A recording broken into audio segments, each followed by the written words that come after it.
Ahora siento que mi deber, y el de toda la sociedad, es reparar a las víctimas del franquismo con mi mirada desobediente.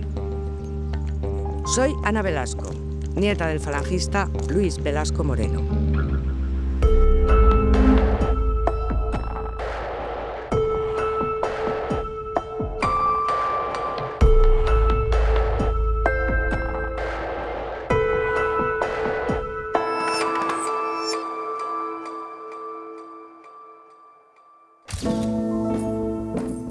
Soy Loreto Urraca Luque, la nieta de Pedro Urraca Rendueles, que era un policía franquista destinado en Francia durante la Segunda Guerra Mundial para perseguir a los dirigentes republicanos especialmente.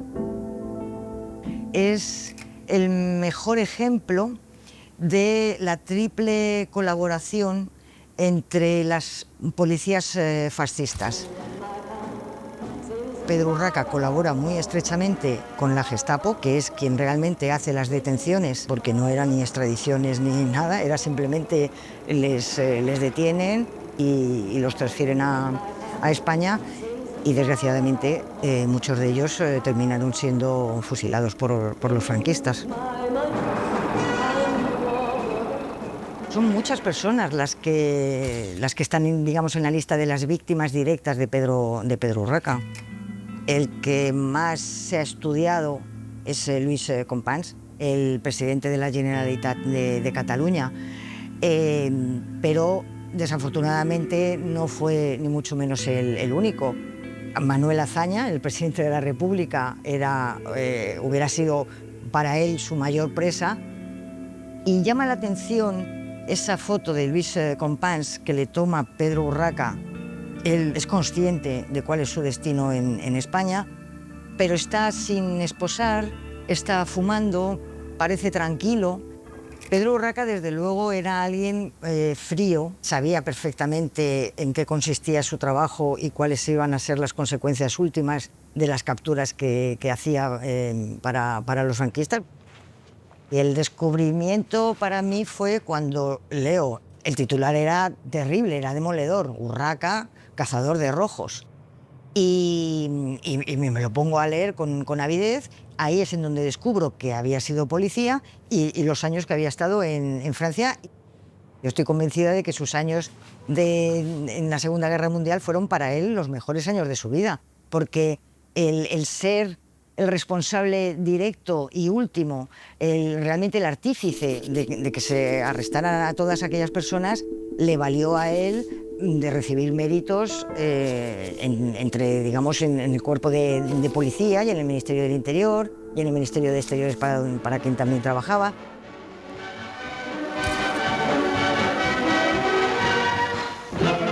Se ve que su tren de vida era bueno, y yo creo que eso era precisamente lo que él buscaba: conseguir vivir muy bien, sin importarle para nada cómo vivía la gente a su alrededor, y estar siempre un poco por encima de todo, como quedando en retaguardia, que no se note, que no se sepa mucho de mí. Es decir, vivía realmente bien, y yo creo que era su auténtico objetivo. Entonces, una persona que es capaz de no tener ni la más mínima empatía por la gente que está a su alrededor, pues te dice mucho del personaje, ¿no?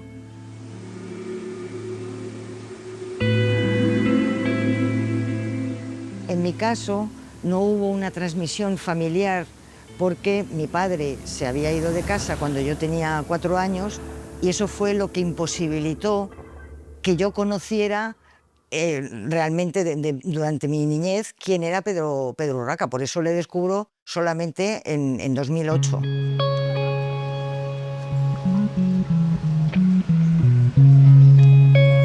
Yo estaba viendo televisión un día y vi un reportaje sobre Urraca, y al final Loreto Urraca explicaba cómo había conocido ya lo de sus abuelos, entonces explicaba lo de las historias desobedientes y tal, y vi que ponía algo en Instagram, y entonces entré, lo miré y me interesé y dije: ostras, pues esta gente justamente está haciendo lo que yo debería hacer.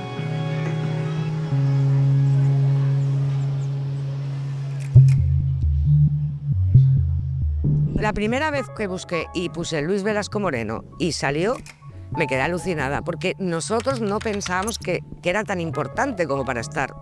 Pensábamos que era uno más de los muchos golpistas del 36, pero no pensábamos que hubiera tenido tanta importancia como para que saliera no una, sino varias reseñas en internet con su nombre, ¿no? También buscamos sobre mi tía Pilar, que es la que era su cuñada, la mató, la fusiló. Eran dos historias muy unidas, pero además es que eran dos personajes importantes en Córdoba en ese momento de los primeros tiempos de la Guerra Civil. La ciudad se abre en la llanura al pie de Sierra Morena y a orillas del Guadalquivir.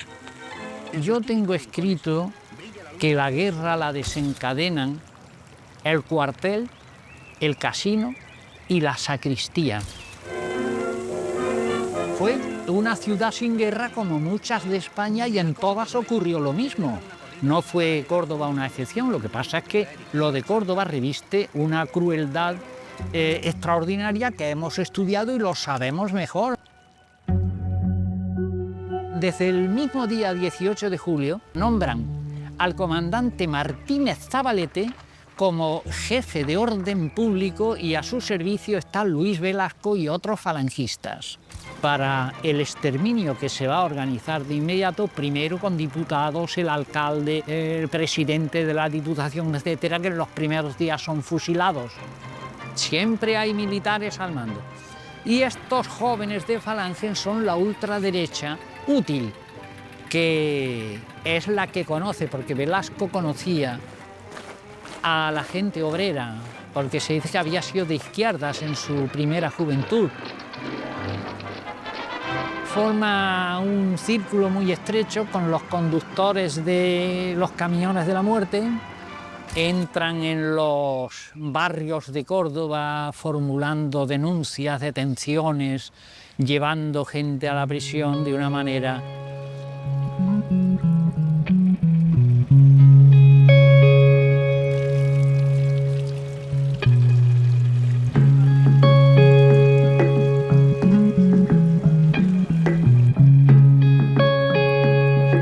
Siempre habla de la Plaza del Potro. La casa, según me comentó aquella señora mayor que le explicaba antes, ella me dijo por aquí, pero claro, yo ya no me acuerdo de qué número era.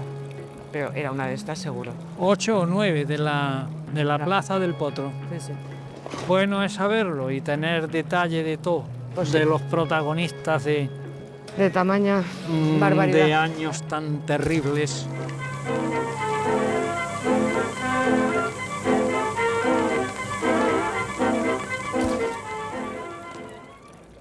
Yo como historiador de Córdoba quiero darte la bienvenida a la ciudad.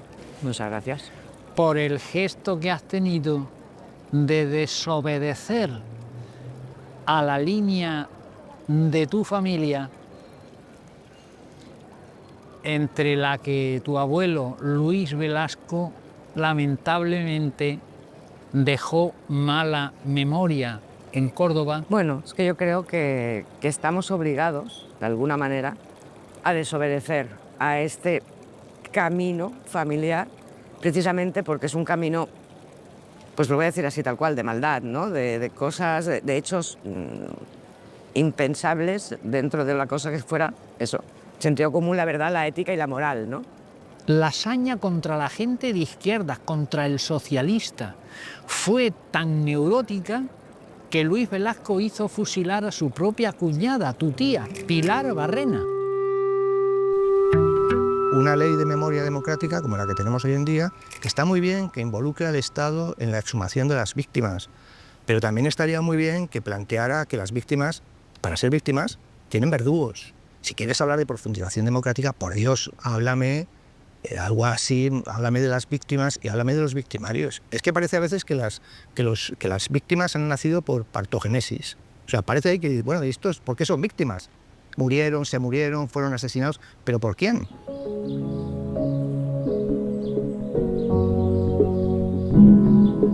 Bueno, este es el cementerio del Bingo Rubio, que está dentro del Pardo, que es un barrio al norte de Madrid, y que está donde Franco tenía su palacio. está llena de grandes empresarios, de ministros de la dictadura y altos gerifaltes del franquismo.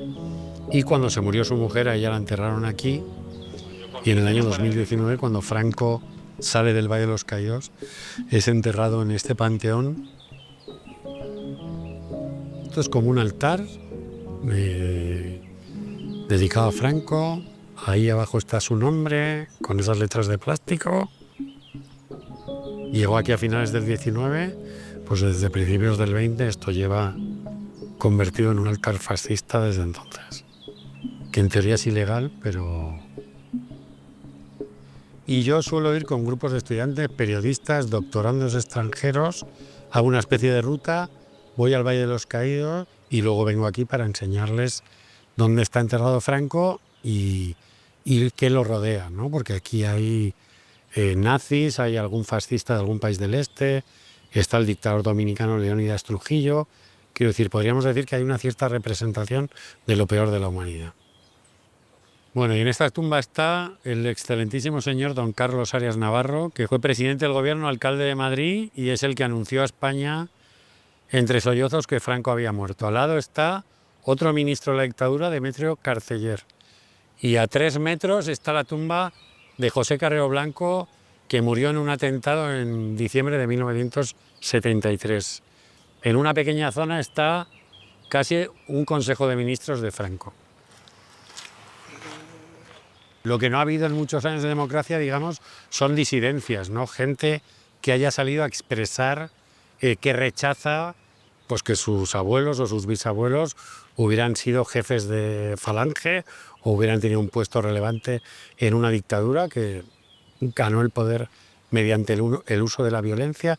Y es un tema que a mí me había interesado siempre, porque aquí he conocido algunas excepciones, digamos, de algunas familias donde los descendientes hablaban claramente que eran descendientes de franquistas y lo que pensaban de la dictadura.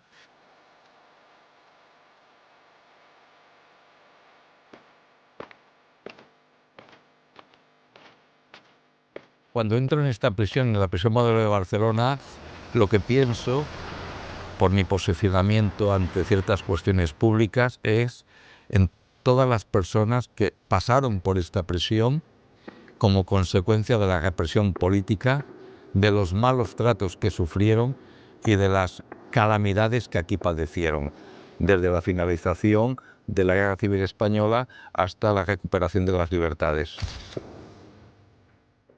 Me llamo Tomás Gil Márquez y soy hijo del comisario de policía Julián Gil Mesas, responsable durante unos años de la Brigada Social de Barcelona, años en los que se produjo el operativo de la detención y posterior ejecución a garrote vil en esta prisión modelo de Barcelona de Salvador Puig Antich.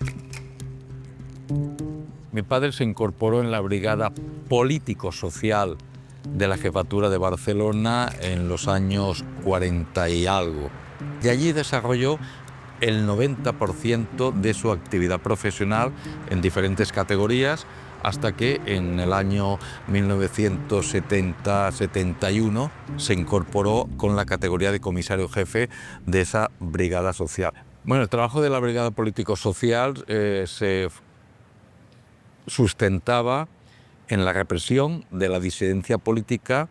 Era eso que decía el franquismo, la lucha contra el enemigo interior, que eran todos aquellos que no comulgaban con los principios del franquismo. Partido Comunista, Partido Socialista, anarquistas, independentistas, monárquicos y liberales.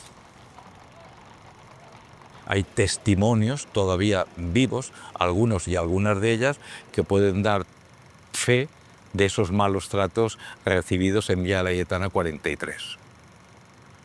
La detención de Salvador Puig Antich se produjo en una escalera de la calle Girona de Barcelona. Recuerdo que mi padre quería estar en el operativo que se había previsto para proceder a la detención, pero el coche no se puso en marcha, con lo cual mi padre no pudo estar. Al día siguiente tuve conocimiento de que se había producido la muerte de un policía con motivo de la detención de Salvador Puig Antich. Yo creo que la elaboración del atestado policial, que en aquellos años no estaba sujeto a las garantías de un sistema democrático, fue una de las causas que condujo a la ejecución de Salvador Puig Antich.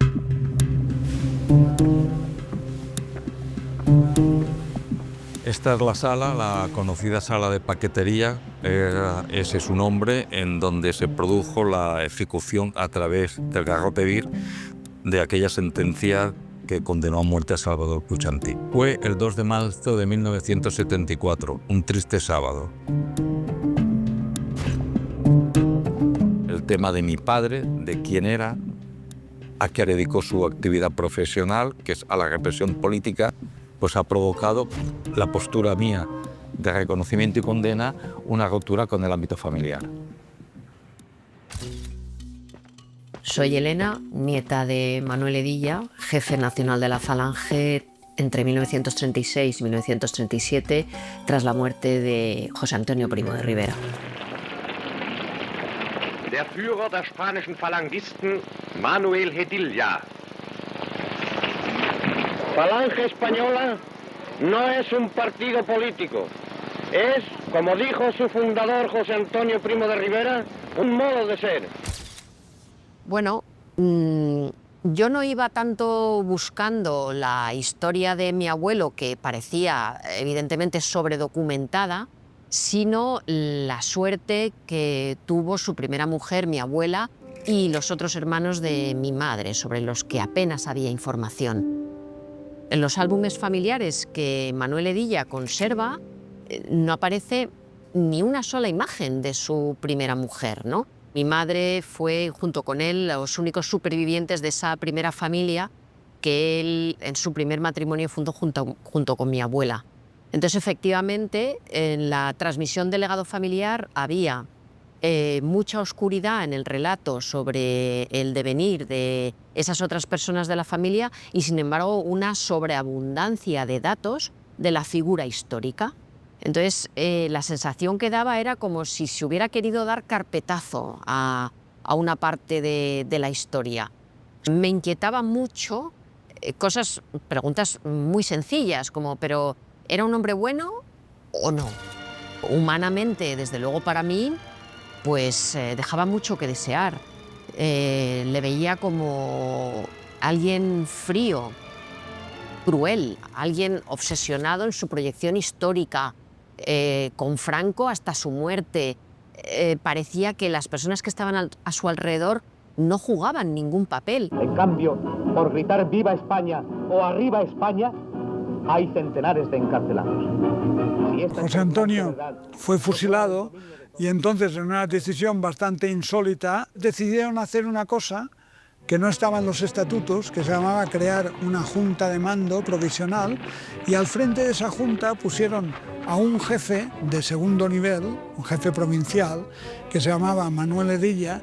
Hubo una campaña auspiciada por personas de Santander, de su entorno. Al parecer le convencieron de que se propugnase como nuevo jefe nacional.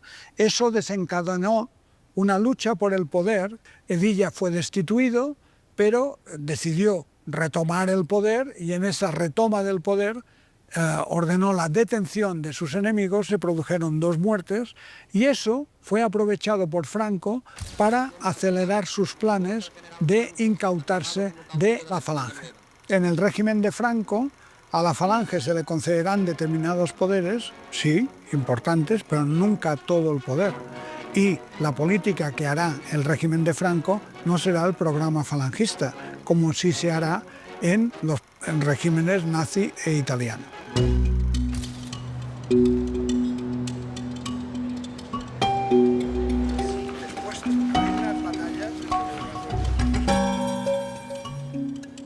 Para mí el libro de Joan María Tomàs fue, por fin, encontrar un historiador de verdad, alguien con una trayectoria reconocida, un miembro de la Real Academia. Desde mi punto de vista, alguien ajeno a todas esas pasiones interesadas, con quien contrastar y con quién comunicarme estos hallazgos a partir de ese momento, ¿no? A mí lo que tú me contaste de la vida familiar me sorprendió porque desconozco absolutamente esa esfera, ¿no? Yo me he limitado al mundo, digamos, de la historia política, biográfica del personaje y algo que me importa mucho, que es un poco acabar con los mitos, ¿no?, autocreados y con esa imagen que siempre quieren dar los falangistas de grandes tiempos heroicos y de causas perdidas, ¿no? Yo creo que no hubo causa perdida, hubo mucha gente que acabó encontrando un modus vivendi, ¿no? En la documentación que me enviaste, ¿no?, cuando dentro de los juicios sumarísimos se le acusa de culto a la personalidad, y luego con algunas informaciones que íbamos intercambiando, yo estuve indagando en varias hemerotecas su papel como un líder, ese líder popular con carácter ejemplar, solvencia ética, ¿no? Hay un dossier de prensa entre 1936 hasta mediados de 1937 realmente espectacular. Entonces, ese papel que él tuvo en el desarrollo de la maquinaria de la propaganda de Falange, esas conexiones con el Ministerio de Propaganda de Goebbels, pues claro, para mí era demoledor.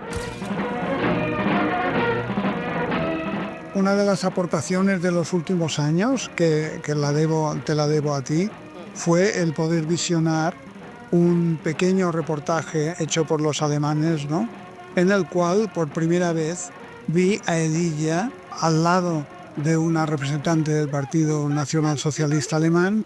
¡Heil Hitler! ¡Arriba España! Como dijo su fundador. Y flanqueado detrás por su gran consejero para asuntos políticos y asuntos de prensa y propaganda, como era Víctor de la Serna, ¿no? La patria, el pan y la justicia. Desde luego he podido comprobar lo difícil que es, porque tengo que decirlo, muy difícil, pasadas ciertas generaciones, en mi caso la tercera, de algún modo desafiar, ¿no? Aunque no es tu primer objetivo, pero es lo que al final acabas haciendo y es como se te acaba viendo, además, como un personaje disidente, divergente, pues lo difícil que es hacerte preguntas incluso. ¿Cómo el silencio y cómo el trauma afecta a los que han vencido en una guerra? Primero, normalmente se impone este código de silencio en la familia, pero este silencio, ¿qué implica? Pues enterrar una parte de nosotros mismos a los demás, ¿no? Excluirla de las relaciones, ¿no? El yo que está en la superficie, que se muestra hacia afuera, con una postura, pues puede ser elegante, puede ser señorial o caballerosa, pero hay otro yo que vive con ese secreto, con ese dolor, con esa alma rota. Los hijos van a percibir esto. El hijo está afectado, el nieto estará afectado. Yo creo que ahí entras en una cuestión crucial, que es los desobedientes, o las desobedientes, mejor dicho, su actitud procede de una crisis. No es un acto intencional. No es que alguien se acueste por la noche diciendo mañana voy a ser una desobediente, no.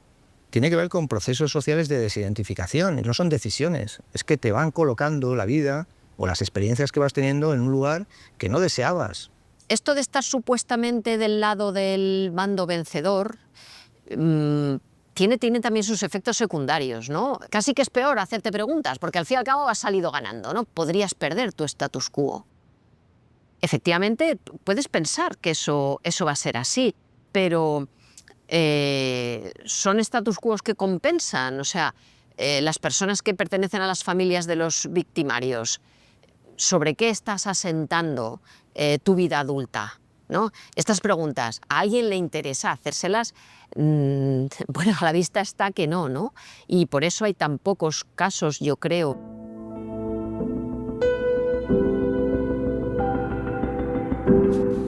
Mi proceso de investigación y los años de escritura, que habrán sido más o menos unos 10, fueron años duros, porque fueron unos años de extrema soledad. Recibía muchas críticas del tipo, a la familia no se la deshonra y tal.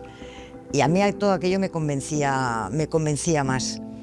Entonces, esta soledad se rompe de pronto, un día, cuando ya he publicado el libro, recibo un mensaje de Analía Kalinek desde Argentina. Se presenta como Analía Kalinek, la hija de un genocida cumpliendo cadena perpetua por crímenes de lesa humanidad, y que ella también había escrito un libro, Llevaré su nombre, en donde había conseguido o intentado gestionar un poco esa tremenda vergüenza, porque lo que nos ocurre a los desobedientes, y yo creo que es el rasgo que más nos caracteriza o realmente lo que nos une, es que cuando descubrimos que tenemos en la familia un pariente que ha sido un victimario y que estamos totalmente en contra y rechazamos realmente lo que han hecho, lo primero que sentimos es una inmensa vergüenza. Yo creo que a lo primero que desobedecemos es a esa tradición judeocristiana de que los hijos heredarán la culpa de los padres. Nos rebelamos contra eso. Soy Analía Kalinek, hija de Eduardo Emilio Kalinek, condenado a cadena perpetua por crímenes de lesa humanidad en Argentina. Y que lo disolvieron el cuerpo y pasó a la Guardia Civil. Estaba en Zamora. A partir de ahí he sido un hijo de los vencedores. He vivido con unos privilegios que no tenía otra gente. Y tuve todo lo que quería, porque además soy hijo único, y no he tenido conciencia del conflicto social que existe, incluso de lo que era la democracia, porque aquí la democracia era lo más horrendo según la propaganda franquista, y de repente un tal Juan Manuel Serrat le pone música a los versos de Machado. Murió el poeta lejos del hogar, recubre el polvo de un país vecino, al alejarse le vieron volar, un caminar en que no hay camino, se hace camino a la nada, golpe a golpe. Y ahí empiezo yo a darme cuenta de que había otros valores que yo no había vivido. Y durante todo este tiempo al que me estoy refiriendo, mi padre y yo no hablábamos de política nunca. Y después, ya hace pocos años, soy muy amigo de Paco Espinosa, que es un historiador andaluz y de Gómez, y recuerdo que les llamé, dice, oye, mira, habéis escrito mucho sobre la represión de los maquis en Andalucía y en Córdoba concretamente. Yo querría saber si mi padre tuvo alguna actitud que así como... Y bueno, pues, como buenos amigos lo buscaron y dicen, mira, sinceramente no hemos encontrado nada que pueda serle atribuido a tu padre, salvo subir a la sierra, como era lo que se ordenaba, a luchar contra o enfrentarse a los maquis. Y se le hubieran dicho, bueno, pues sí, hemos constatado que tuvo actuaciones pues reprobables. ¿Usted qué hubiera pensado? Hombre, eso me habría hecho meditar y hubiera tenido que ponderar lo que sí se podría reprochar era cualquier acto, como por supuesto, de torturas o violaciones de derechos humanos. Y eso no apareció por ningún lado. Y en el caso de que hubiera aparecido, desde luego, pues hubiera tenido que reflexionar sobre eso.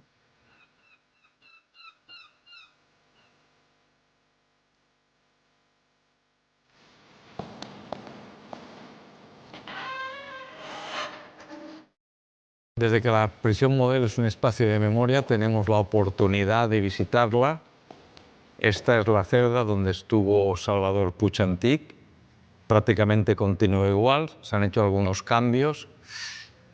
Las literas son las mismas, lo demás es posterior.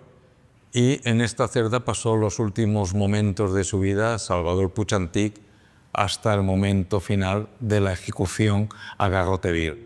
Visitar la prisión modelo, visitar esta celda y poder encontrarse con sus hermanas es un momento de reflexión, porque ellas son un ejemplo de lucha por reparar la verdad, en el sentido de exigir la justicia que en su momento se negó a su hermano en aquel juicio ilegítimo.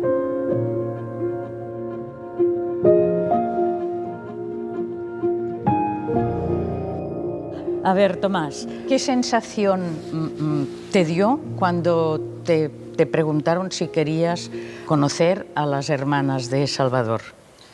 Bien, voy a hacer una reflexión sincera. Es un momento importante para mí estar con vosotras otra vez.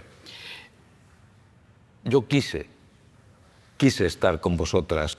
Yo no te conocía y cuando me dijeron, es el hijo del policía, que dije, uy, esto vamos mal. Pero luego cuando te conocí digo, vale. Era una cuestión que consideré hace ya tiempo, que el dirigirme a vosotras y pedir perdón por aquellos lamentables hechos en los que mi padre tuvo una participación activa en el desenlace final, creo que era mi obligación dirigirme a vosotras y decir lo que yo sentía como ser humano, para sentirme tranquilo con el hacer lo que creo que hay que hacer. Cada uno es libre, hay otros que deciden no hacer nada. Y también os agradezco vuestra forma de encajar ese hecho, ¿no? Siendo yo quien soy. Y eso, pues, doy gracias. Sí, pero aquí también hay otra cosa. Evidentemente que lo agradecemos, bueno, sin palabras, ¿no? Por poco que se haga, ya es un paso adelante. Pero, a ver, nos podíamos preguntar, ¿qué tiene más valor? ¿Los actos de Tomás que la de un gobierno? Por ejemplo, a nosotros yo creo que el acto de Tomás para nosotros fue como muy impactante, lo de ir a Madrid, evidentemente periodistas, todo esto sí, pero a nivel íntimo, a nivel personal, a nivel del alma, un acto así tan cercano a nosotros nos gustó mucho. Agradezco esta reflexión y yo también me gustaría decir que se debería proceder a la anulación del juicio por las circunstancias en que se desarrolló ese juicio, evidentemente fuera de cualquier marco democrático y legítimo. Ojalá eso llegue a ser una realidad. Detrás de nosotros también hay gente que está esperando. O sea, que esto es importante, ¿no? Bueno, creemos. La culpa y la denuncia es obligada si queremos construir un mundo mejor. No podemos decir que el pasado lo cura todo, porque hay que pedir perdón, pero también hay que pedir justicia. No basta pedir perdón. En la ley de la memoria histórica se hablaba de la ilegitimidad de los juicios. Hombre, déjeme usted de abstracciones. Esos son nulos. ¿Qué es lo que se hizo en Alemania con las condenas del nazismo?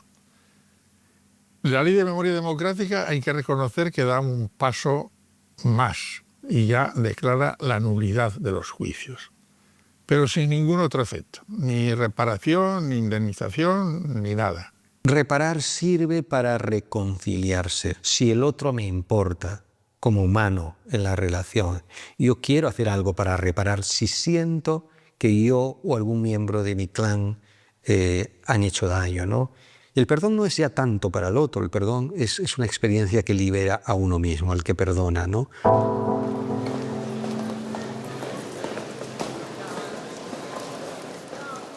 La impunidad que ha existido históricamente en España tiene muchos orígenes, entre ellos el propio relato. Si yo tengo un relato redentor donde considero que el español se ha redimido en la Constitución del 78 y en la entrada de España en la Unión Europea en el año 86, pues ya está todo cerrado. ¿Para qué voy a mirar al pasado?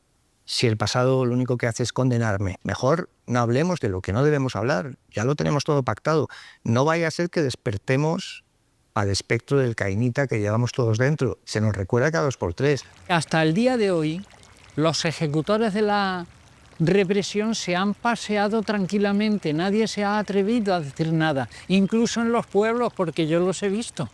Ahí hay unos odios de clase que en el bando franquista pues se ejercen con represión contra personas simplemente por haber sido o presuntamente haber votado a las izquierdas, etcétera, etcétera. También, por supuesto, en las zonas dominadas por los republicanos también se dan asesinatos, etcétera, pero las cuantías son diferentes, ¿no? En el caso de Córdoba, en concreto, tenemos unos 9.500 asesinados por los franquistas y unos 2.060 muertos o asesinados por los republicanos, en la provincia de Córdoba. Sencillamente la gente sabía que estaban en las fosas del cementerio de la Salud y en el cementerio de San Rafael. La gente sabía que ahí es donde se abrieron las grandes fosas, que las iban tapando, iban llenando, y así todos los días. Entonces ya al principio se ponían los nombres, llega un momento en que ya no ponen el nombre, los echan a la fosa. Entonces esta conciencia de los desaparecidos, entonces no estaba. Las familias sabían dónde estaban las fosas y que estaban allí. Bueno, en conjunto sabemos que durante la guerra en la zona republicana se mató por cuestiones políticas a unas 50.000 personas y que en la zona franquista se mató a unas 140-150.000.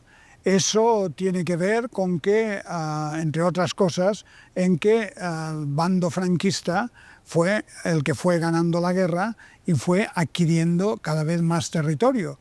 Y cada vez que entraban en un territorio ejercían una represión. La impunidad ha sido siempre, en realidad hasta hoy. No ha habido responsabilidades de las que dar cuenta por nadie ejecutor de la represión. No ha habido esa necesidad ni ese propósito. En realidad ha habido miedo. Hoy es cuando ha aparecido esta indignación, esta preocupación por la desaparición de tantas personas sin nombre, sin historia, sin memoria. El grito de rebeldía final ha sido esto.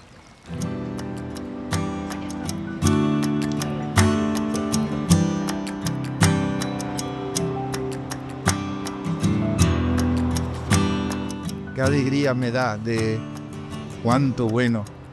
¿Cómo estáis? Bien. Tú, Sara, que te hacías en Granada. Sí. Estoy este año, que estoy estudiando ahí. Se ha venido para venir. Sí, he aprovechado. Anda a pasar, Cuéntame, cuéntame. que estáis en vuestra casa, os estaba esperando. Esta mañana hemos estado hablando con don Francisco Moreno, historiador. Nos ha explicado un montón de cosas sobre mi abuelo y sobre los tiempos aquellos de la guerra, el preguerra y años después, de quién mandaba, quién no mandaba, quién tenía más poder o menos. Y ha estado, ¿verdad?, interesante. Sí, sí. Teníamos poder el que yo pensaba que tenía. O sea, yo pensaba que se daba aires de grandeza por las cosas que contaban y tal, pero no, se ve que de verdad. Pues imagínate si pasabas, yo lo viví, no... ¿Vosotros? ¿Que sabías la mitad de las cosas que pasaban? No contaban nada. Claro, pero porque sabías... Desenterrar. Pero entonces en tu casa sí que había fotos de Luis Velasco. No, en mis abuelos no había ninguna foto. O sea, no se hablaba, era como si no existiera. No, menos. O sea, cuando tú preguntabas, ¿qué respuesta obtenías en tu casa? En mi casa no había respuesta, era en casa de la abuela, Matilde. Entonces yo hablaba mucho con las titas. Y ellas sí que te contaban cosas. Pues me contaban cosas, les costaba mucho abrir el pico, pero algunas cosas me contaban y yo me las cogía y me las quedaba. Yo tengo un recuerdo que una de las primeras veces que volvimos para Córdoba, de la pequeña, y mis padres, y supongo que tu padre y el Tito Paco y no sé cuántos se marcharon. Y cuando volvieron, venían bastante como emocionados, que habían venido del cementerio. Y es la primera vez que oí yo hablar de la tía Pilar. Y como yo siempre he sido muy cotilla, pues estabas ahí escuchando y hablaban de que a la tía Pilar la mandó fusilar él y que el tiro de gracia se lo dio él. Y era su cuñada, la hermana de su mujer. Eso no. Y de paso, como allí no tenía tumba, porque claro... Está en una fosa, ¿no? Pilar está en una fosa que saben que está allí y le habían ido a poner flores. Y mi padre venía bastante emocionado. Pero tu padre conoció a Pilar. Claro. Ese. Está el famoso caso del poeta. Este hombre era íntimo amigo de Federico García Lorca, venía mucho aquí Federico. Y yo la verdad que me estremezco mucho cuando se habla sobre esto, porque ¿cómo se puede ser tan malo? O sea, tú vas a tomarte un café al bar Montes y resulta que llega tu bisabuelo, Sara, y está el linotipista del diario Córdoba tomándose un café. Y va el hombre y dice, yo no tomo cafés con homosexuales. Se marcha. Ni rojos, dijo, por homosexuales ni rojos. Sí, pero... Evidentemente no usó la palabra homosexual. No uso la palabra homosexuales. Podemos usarla claramente, dijo, yo no tomo café con maricones. Con maricones y rojos. Y cogió y se marchó. Y al día siguiente, a la misma hora, ya sabía que aquel hombre iba a tomar café allí por las mañanas y llegó con el coche del amanecer y se lo llevaron y lo mataron. Porque Paquito, ¿tú qué opinas de esto que hace mi madre? De como desobedecer este legado familiar de callar y no contar esta parte como oscura. La historia no se puede sesgar bajo ningún concepto. Bajo ningún concepto. Somos los que somos y estamos donde estamos. Y lo que ha pasado. Y ha ocurrido. O sea, no se debería acabar. Pero tú estás de acuerdo con que esto se exponga. Yo sí que estoy de acuerdo. ¿Pero crees que nuestra familia lo hubiera estado? No, mi padre se hubiera enfadado mucho. No. Sí. La generación anterior, no, ni muertos, vamos. La manera de demostrarle a mi abuelo que no ha ganado es haciendo esto.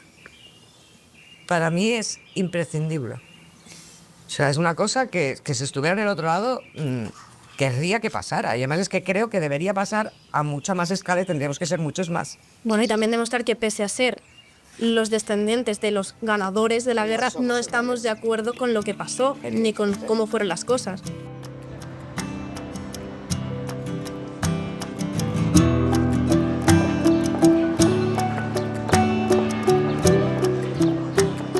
En España se han quedado los vencedores, ¿no? Y estos han prohibido hablar. Y se han quedado en el poder, ¿no? También en el lado de los vencidos ha habido gente dañada, porque aquí ha hecho daño todo el mundo. Lo que ha faltado es un proceso colectivo de pacificación, de armonización. Y yo creo que esto lo estamos viviendo en España todavía con esta división de las dos Españas, que viene de mucho más atrás. En España, además de la ley de amnistía del 77, además de esto, y el derecho al honor, que también está en vigor, tenemos una cuestión que tiene que ver con la inexistencia de comisiones de investigación. Si no hay juicio de victimarios, no hay publicidad de los victimarios. Por lo tanto, no va a haber nunca censos de victimarios, si es que alguna vez se pensará en tenerlos. Este país tiene un problema muy severo con su pasado reciente, muy severo. Y no le damos solución, no acabamos de llegar. Los llamados congresistas o procuradores en cortes del franquismo no es que se hicieran el harakiri. Pasaron a una vida mejor y dicen, bueno, vamos a hacer una amnistía, aquí no se toca a nadie, nosotros vamos a seguir con nuestros negocios, vamos a vivir, ninguno ha sido represado, muchos se han hecho millonarios, hay que anular la ley de amnistía, porque es incompatible con el derecho internacional de los derechos humanos. Y así lo sostiene el relator especial de Naciones Unidas. España ha firmado el Pacto de Derechos Civiles, luego tiene que someterse a lo que dice. El relator lo ha pedido 2 o 3 veces, pero aquí nadie se atreve.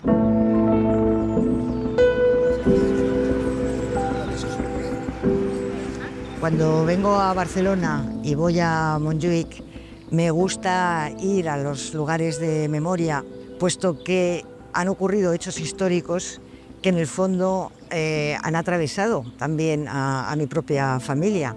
Yo no puedo olvidar que Pedro Urraca ha sido el causante último de la muerte, por ejemplo, del presidente de la Generalitat, de Luis Companys, y venir a su tumba realmente tiene más significado, por eso, porque me atañe muy personalmente. Yo he tenido la oportunidad de conocer a descendientes de víctimas de Pedro Urraca y del franquismo, como por ejemplo a la sobrina nieta de Luis Companys o a las nietas de Manuel Muñoz Martínez. Que me acepten realmente como una persona que está posicionada con ellas. Estoy pidiendo lo mismo que pueden estar pidiendo los colectivos de víctimas, que se les reconozca como víctimas. Entonces, claro que es muy reparador. Y al final todos los procesos de la memoria son una conversación. Y lo que podemos hacer en esa conversación, y cuantos más interlocutores haya mejor, es cambiar el significado del pasado, ¿no? Y en el Estado español muchas veces, por ignorancia, por esconderlo de los libros de texto, se ha permitido una cierta inercia, ¿no?, que considera que la dictadura no fue tan mala. Cuando alguien que viene, digamos, de una dinastía franquista rompe con ese discurso para denunciar que fue una atrocidad lo que cometió la dictadura franquista, está incorporando a esa conversación algo muy importante, ¿no? Y es que está ratificando el significado que tuvo ese pasado para las víctimas.